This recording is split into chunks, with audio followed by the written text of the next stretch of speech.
नमस्कार. भोपाळ हे मध्य प्रदेश राज्याची राजधानी, जे तलावांचं शहर या नावाने ओळखलं जातं.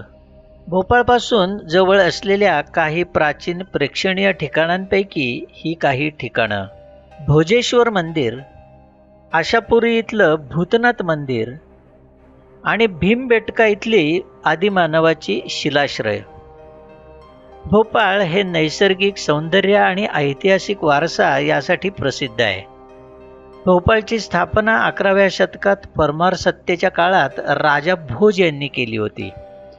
याच काळात भोपाळपासून 30 किलोमीटर अंतरावर असलेल्या भोजपूर नावाच्या गावात भोजेश्वर मंदिर उभारलं गेलं.